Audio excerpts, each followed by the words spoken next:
Fala galera, tudo bem com vocês? Eu sou o Williton Nascimento e você está no canal Evangelho do Reino, onde juntos iremos aprender mais sobre a Palavra de Deus. Antes de tudo, não se esqueça de deixar o seu like, se inscrever no nosso canal, compartilhar esse conteúdo e ativar também o sininho de notificações. Siga também a nossa página no Instagram, que vai estar logo aqui. Antes de começar o estudo, vamos fazer uma oração, elevar os nossos pensamentos a Deus e pedir a direção do mesmo. Pai de amor, obrigado porque aqui estamos mais uma vez para estudar a Tua Palavra. Pedimos a direção do Teu bom e Santo Espírito.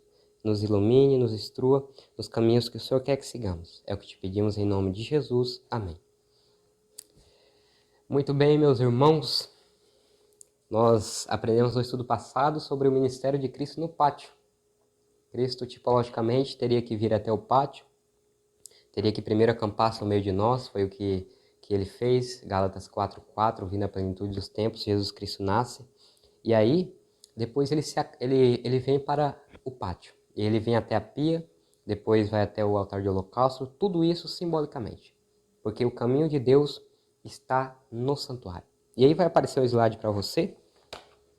O caminho de Deus é o Salmo 77. Salmo 77, o verso 13, vai dizer o seguinte. Vamos ao Salmo 77, o verso 13. Na minha Bíblia vai dizer o seguinte, ó. O teu caminho, ó Deus, é de santidade. Que Deus é tão grande como o nosso Deus? Mas numa tradução mais leal, mais original, vai estar o seguinte. O teu caminho, ó Deus, está no santuário. Que Deus é tão grande como o nosso Deus? Então o caminho de Deus está no santuário. E aí, João 1, verso 14, gostaria de convidar aí ao Evangelho de João, capítulo 1, verso 14, onde vai dizer o seguinte, João 1, verso 14. João 1, verso 14. E o Verbo se fez carne, e habitou entre nós, cheio de graça, de verdade, cheio de graça e de verdade, e vimos a sua glória como a do unigênito do Pai. Então Jesus Cristo, ele habitou entre nós, ele veio e acampou-se no meio de nós. E aí ele vai até a pia, ele vai até o Jordão para ser batizado. Depois ele vai até o altar de holocausto, ele vai até a cruz. E quanto tempo durou esse ministério da pia até a cruz? Do altar da pia até o altar de holocausto. Do Jordão até a cruz. Nós aprendemos pela profecia de Daniel 9:25 que duraram 3 anos e meio. O ministério de Cristo do Jordão até o Calvário.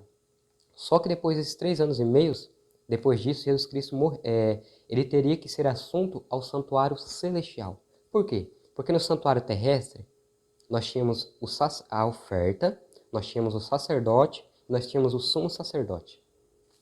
O santuário terrestre e o santuário celestial, ambos tinham correspondências funcionais e estruturais. Tudo apontava para uma realidade superior. E aí Jesus Cristo, ele morreu, ele ressuscita e ele é entronizado no céu. Ele é entronizado no santuário celestial. E agora eu gostaria de convidar aí Apocalipse, capítulo 1. Apocalipse, capítulo 1, do 12 até o 13. Apocalipse, capítulo 1, verso 12 ao 13. E aqui vai nos dar a visão de João, vai ver aqui Jesus no santuário celestial. Voltei-me para ver quem falava comigo. E voltado, vi 7 candeeiros de ouro. E no meio dos candeeiros, um semelhante ao Filho do Homem, com vestes talares, cingido à altura do peito com a cinta de ouro. Você se lembra que é um dos utensílios que tinham lá no santo do santuário celestial? O candeeiro. E aqui João vê Jesus no santuário celestial. Não era o terrestre, porque já havia se destruído alguns anos antes. Mas João contempla aqui Jesus Cristo no santuário celestial. E após a sua morte, ele foi assunto aos céus e entrou nesse santuário. E aí João vê aqui Jesus no lugar santo. E hoje nós iremos aprender sobre o ministério de Cristo no lugar santo. E aqui o candeeiro era um dos utensílios que tinha no santo. E agora eu te convido aí a Apocalipse 8, do 3 ao 4. Apocalipse capítulo 8, 3 ao 4.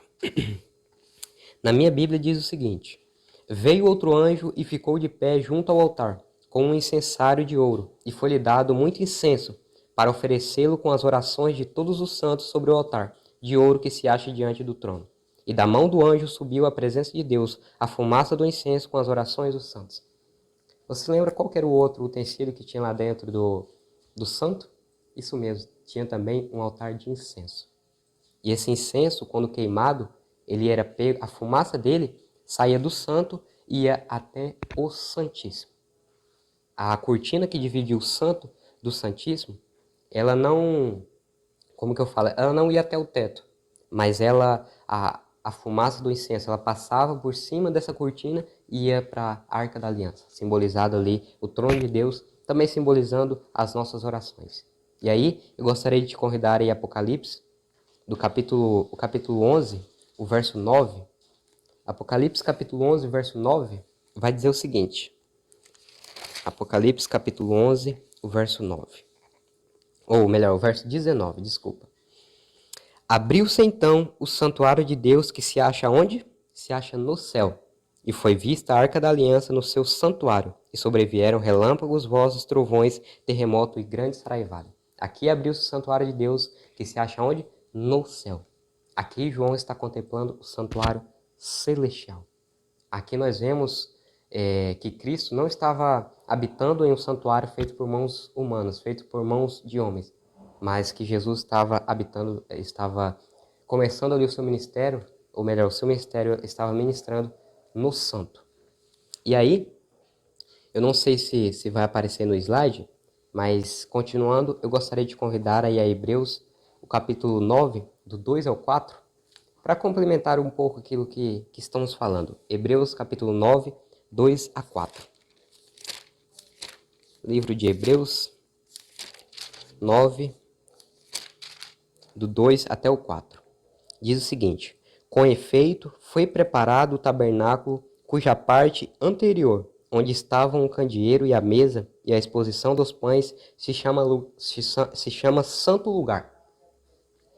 Por trás do segundo véu se encontrava o tabernáculo que se chama Santo dos Santos, ou Santíssimo, ao qual pertencia um altar de ouro, para incenso e a arca da aliança totalmente coberta de ouro, na qual estava uma urna de ouro contendo o maná, o bordão de Arão que floresceu e as tábuas da aliança.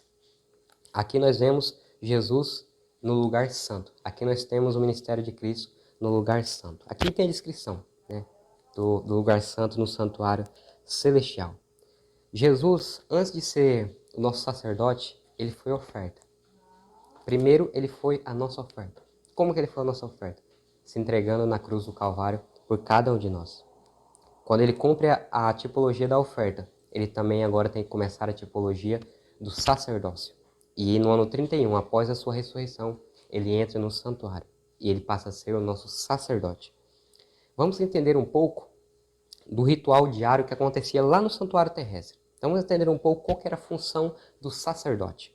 E aqui o primeiro ponto era a oferta de 2 cordeiros no altar. Todos os dias o sacerdote teria que oferecer 2 cordeiros. Isso se chamava sacrifício contínuo. Esses cordeiros eram oferecidos pelo o santuário. Não era o pecador que trazia, mas era o sacerdote, o santuário que teria que oferecer esses 2 cordeiros. Primeiro pelas pessoas que estavam longe de Jerusalém. E segundo, pelas pessoas que eram pobres e que não poderiam trazer a sua oferta. E então, todos os dias era oferecido esse sacrifício. E o sacerdote era quem exercia a função de sacrificar esses 2 cordeiros. A manutenção, o segundo ponto era a manutenção das lâmpadas. A manutenção das lâmpadas dos candeeiros. A tenda era um lugar escuro. E ali tinha um candeeiro para poder iluminar a tenda. Só que essas lâmpadas, elas teriam que ficar acesas todos os dias. E o sacerdote não poderia deixar que essas lâmpadas fossem apagadas. Ele teria que pôr o azeite e manter aquele fogo aceso. E o terceiro ponto era a oferta de incenso. Você se lembra que o sangue lá do pátio era trazido para dentro, ele era aspergido nas cortinas? Isso o ano inteiro ficava um mau cheiro.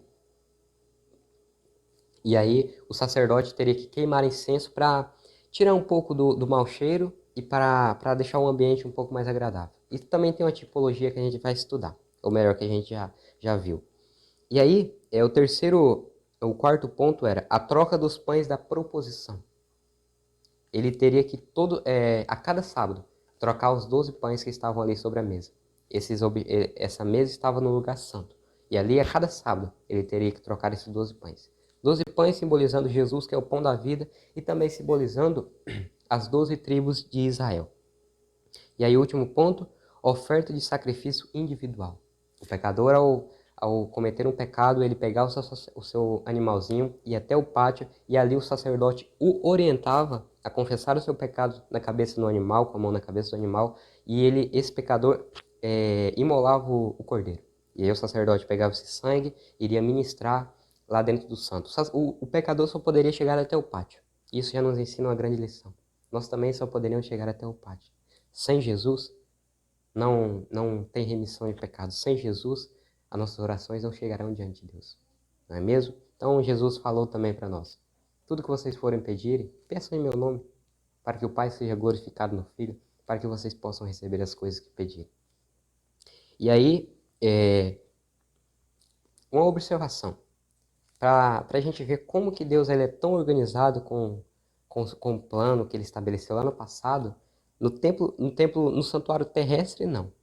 Ou melhor, naquela tenda da congregação, não. Mas a partir do momento que Salomão constrói o templo, aquela beleza toda, 1 Crônicas 23, do 3 a 5, vai dizer que eram 38 mil os números dos que oficiavam no santuário. Já imaginou? 38 mil pessoas, levitas, trabalhando no santuário, cantando, oficiando, sacerdotes. 38 mil pessoas. É uma grande quantidade, não é mesmo? Só que em algum momento, Jesus ele veio aqui, ele morreu na cruz do Calvário, em algum momento, já cumprida a sua parte como oferta, quando ele se oferece na cruz, em algum momento ele teria que ser entronizado no santuário celestial. Ele teria que subir até o céu para começar esse ofício. E aí, eu gostaria de convidar aí a João, capítulo 16, o verso 7. Evangelho de João, o capítulo 16, o verso 7.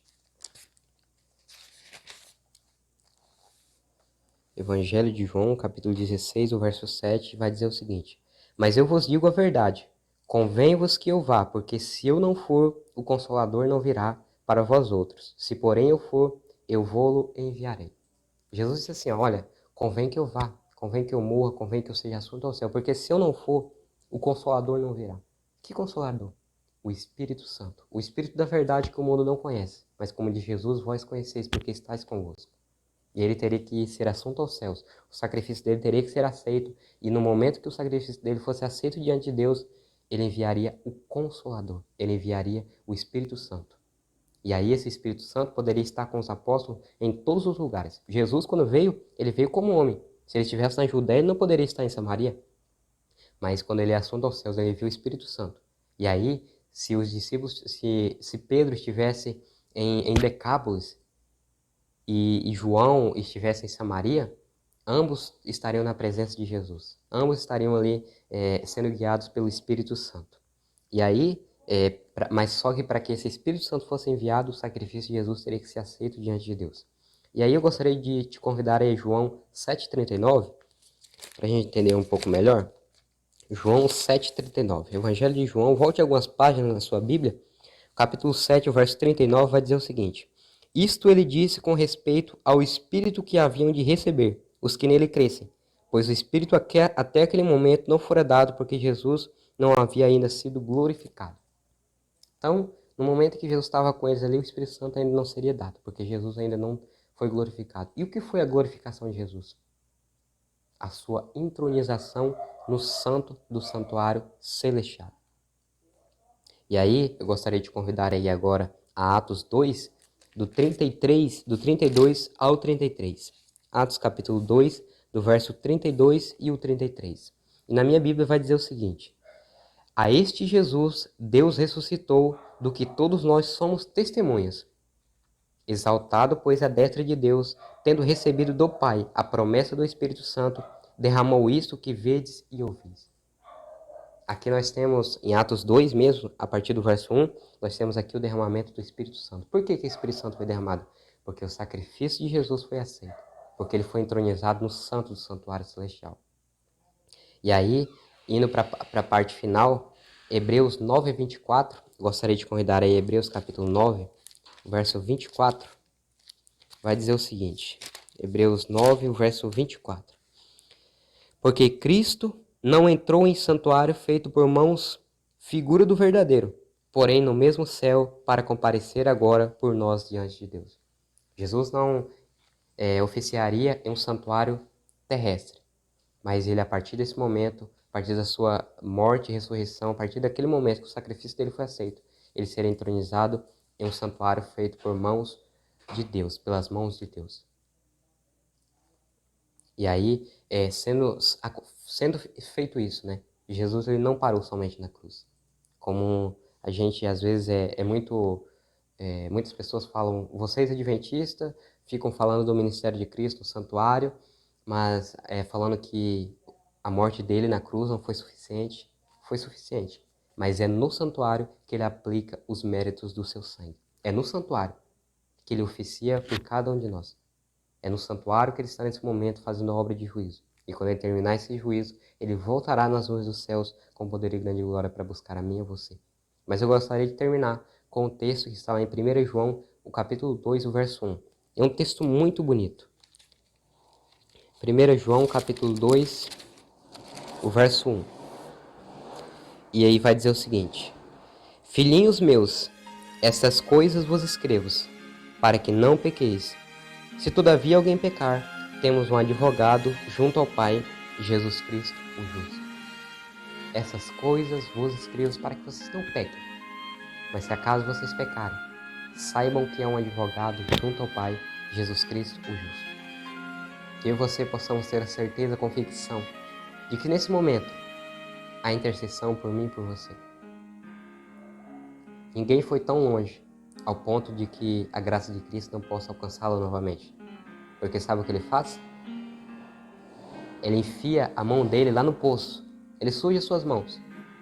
E ele tira você de lá. Ele pega uma folha em branco e te dá para que você recomece novamente. Para que eu e você recomecemos novamente. Porque, como eu já falei antes, onde abundou o pecado, superabundou a graça. Se você está em uma condição ruim, uma condição que você sente vergonha de ter chegado diante de Deus, não sinta esse sentimento. Pois Jesus Cristo está de braços abertos para recebê-lo. O autor de Hebreus, no capítulo 4, verso 16, vai dizer o seguinte: Acheguemos, portanto, confiadamente junto ao trono da graça, a fim de recebermos misericórdia e acharmos socorro em ocasião oportuna. Acheguemos-nos, portanto, que Jesus misericordioso que nós temos, nós nos chegaremos diante dele, confessaremos nossos pecados e ele perdoará as nossas iniquidades. Nos dará uma folha em branco e nós começaremos novamente. Porque a vida cristã é uma vida de crescimento diário. A nossa entrega tem que ser todos os dias, até que Ele venha. Que Deus possa abençoar grandemente a minha e a sua vida. Que você possa seguir firme nos caminhos de Deus. Saber que nada desse mundo que você perder irá se comparar aos dias de glória da eternidade. Que bom que você nos acompanhou até o final. Que Deus o abençoe. E nós nos vemos no próximo estudo. Um forte abraço.